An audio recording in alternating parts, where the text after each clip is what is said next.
Hey guys, welcome back to Buzzer to Buzzer.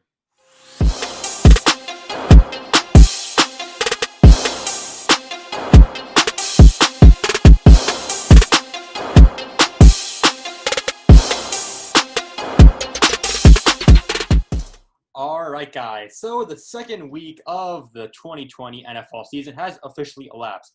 And today we're going to be reacting to our picks and going over the top 5 key matchups, which we discussed in our last video last week, which will be linked in the top right hand as a corner, if in case you have not already checked that out. But today we're going to be talking about our picks and see who was right and just discuss general thoughts. So without any further ado, let's get to it.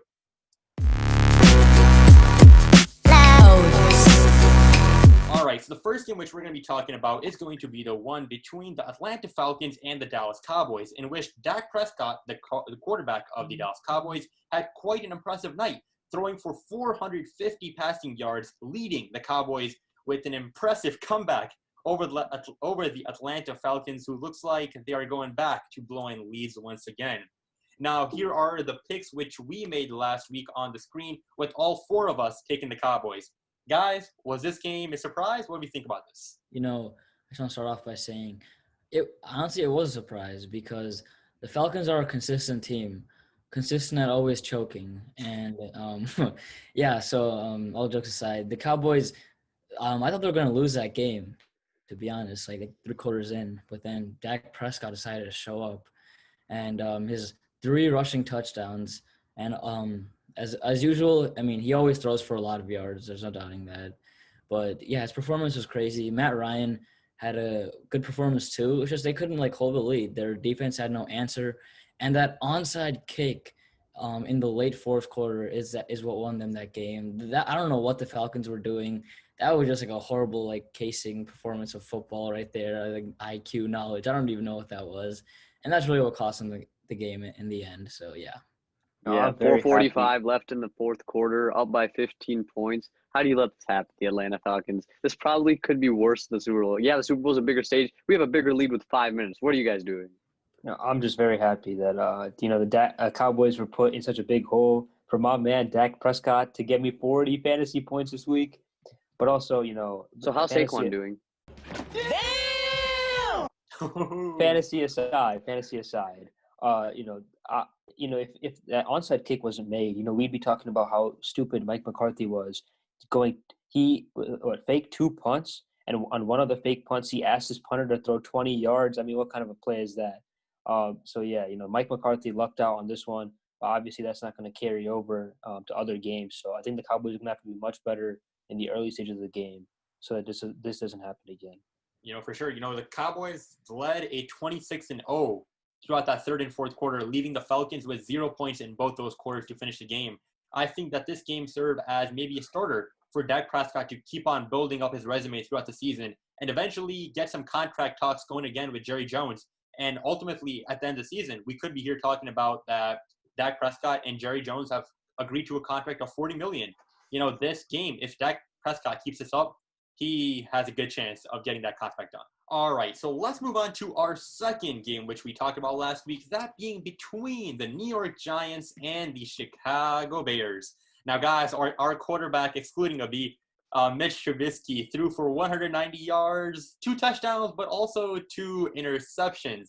And did that game come down to the wire with the Giants putting up 10 points unanswered in the fourth quarter? Guys, do they always have to do this to us, keep us on the edge of our seats? I'm very worried for the Chicago Bears at this moment.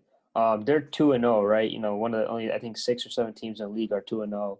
But we've played 2 of the worst teams in the NFL, the Lions and the Giants. The Lions should have won the game with the dropped touchdown pass, and the Giants were, 5 or 6 yards within winning that game. Mitchell Trubisky yesterday had played a great first half and then played an abysmal second half. In the Lions game, Mitchell Trubisky played terrible 3 quarters and played 1 good quarter. That's been the story of his career, inconsistency. And when we play the Saints, the Rams, the good teams like those teams, this is not going to fly by. And so, obviously this was a win. A win is a win, but I'm very worried for Chicago Bears. Yeah, usually when we say that the Bears had a close game or a close loss, it's usually Mitchell Trubisky being the causing point of that. But I don't think you can blame a single person on that team this week. I mean, after that halftime, not a single person on the offense or defense showed up. They all stayed in the locker room in spirit. They decided, okay, 2 quarters of playing football was enough. They scored 0 points in the second half of the game, and they still managed to pull out a win. Luckily, they were playing a Giants. Any other team, that's a loss. Yeah, for sure. Yeah, I know. I'm not saying Trubisky had a bad game. Obviously, I don't think the interceptions were his fault. But as you guys said, inconsistency. Come on. The Bears really making it that close with such bad teams. Yeah, they're gonna get killed at this rate when they versus good teams in the second half of their season. And in order for them to have a shot at the playoffs, they're gonna have to do better than this. Hey, at the end of the day, a win is a win in the record book. So right now, when I'm looking at the Bears record, it says 2-0, 2-zip. That meaning that Mitch Trubisky's confidence level is going up. And if his confidence level is going up, I feel like that Mitch Trubisky's going to get things going. Sure, when was the last time the Chicago Bears went 2-0? For the past 8 years, we lost that first game.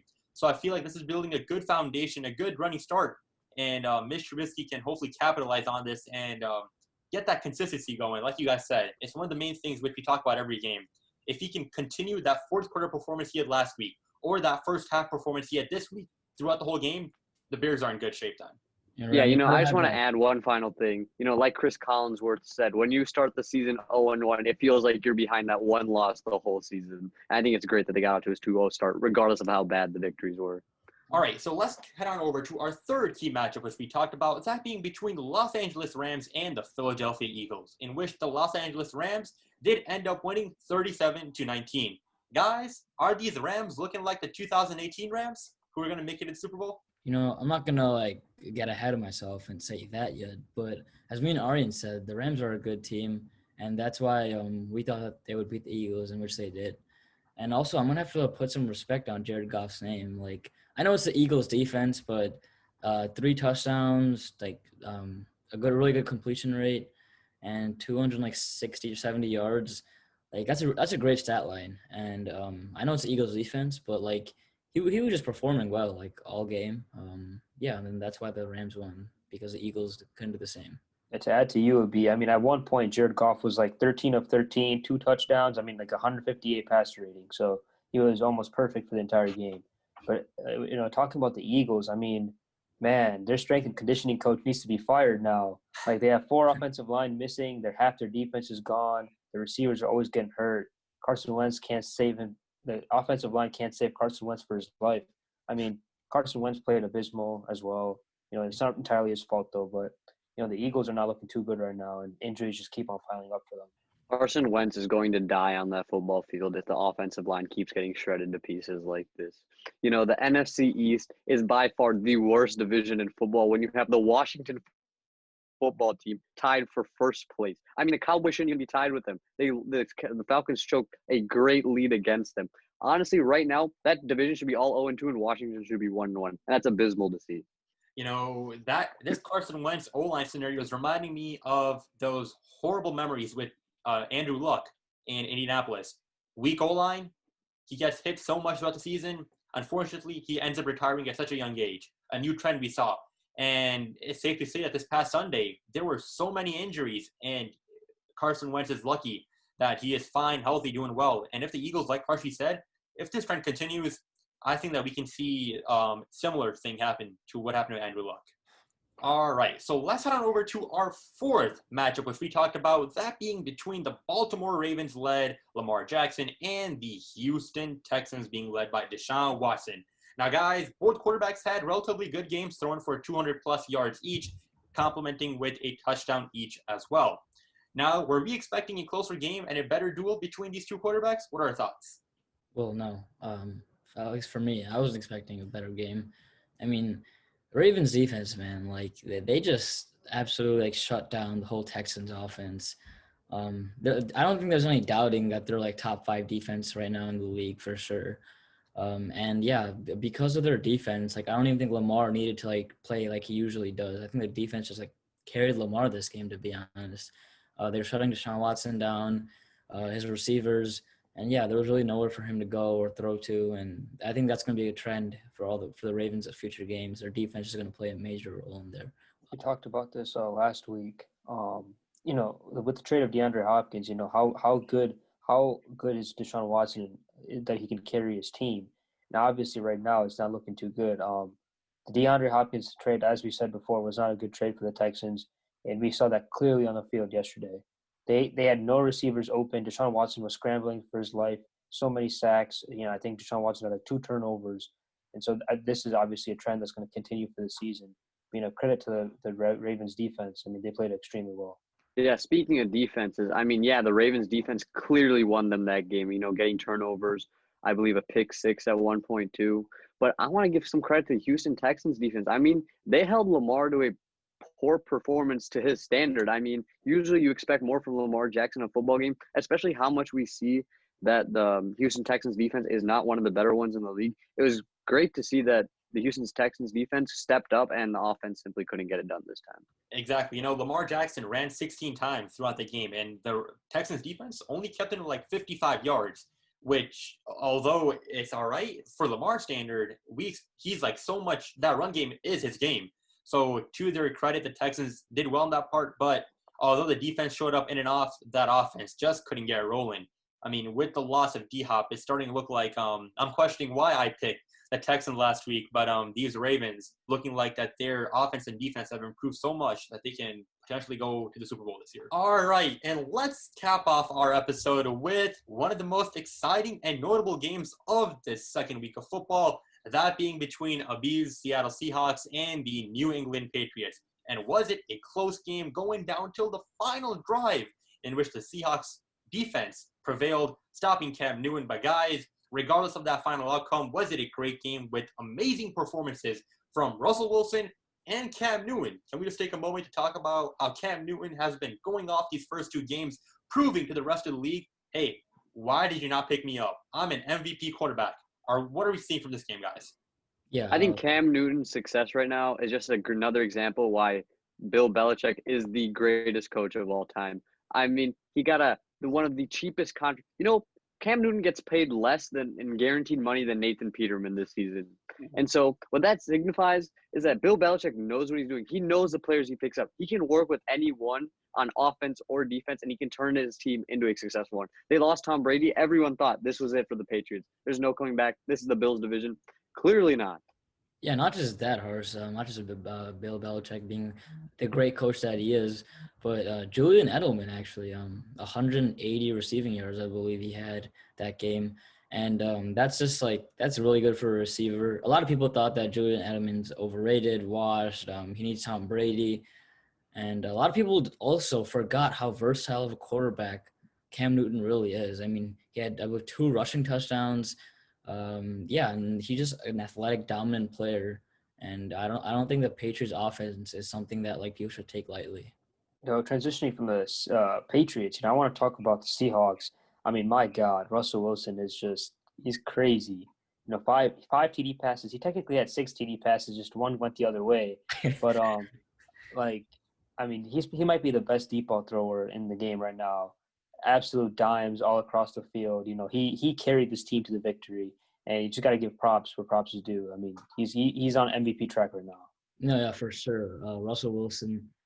I've been saying this, and I know you guys know this too, but this is his MVP season at this rate. Come on, and not just Russell Wilson. I gotta give credit to my boy DK Metcalf. He had the best cornerback in the league on him, the Defensive Player of the Year, 1 touchdown, I believe, 6 receptions, 80 yards, that bomb to DK, that over Gilmore. Crazy throw, crazy catch. Come on. I think people have to stop doubting DK right now. Put some respect on his name. Exactly. That's what I was going to talk about. This combination, I've been saying it from the past. Russell Wilson and DK Metcalf, when all is said and done, they're going to be one of the greatest wide receiver and quarterback duos who ever lived. I don't know why. I mean, although this is just his second season in the league, DK Metcalf is looking like a veteran. With the plays he's making, the catches he's making, the connection and chemistry he's already developed with Russell Wilson, I mean, my gosh, they're looking prime time out here with Russell Wilson not looking like LeBron James hasn't aged a bit, throwing 5 touchdowns, nearly 300 yards. If this trend continues, I'm scared that Mitch Trubisky won't win MVP. All right, guys. So was that a great week of football for the second season? And here are our cumulative record predictions showing who is currently first on the leaderboard. That currently being Abi first. Ari and Harsh are tied for that second spot. with me right behind at third. Now, guys, although this is just the second week, expect many more of these NFL week reactions and predictions coming out each week, and we'll see who is the most accurate analyst out of all four of us when the season officially finishes. But as always, guys, be sure to hit that like button, subscribe, and comment down below your thoughts on the best game, some notable performances in the comments below. But as always, guys, take care, and we'll catch you guys on the next one. See you guys.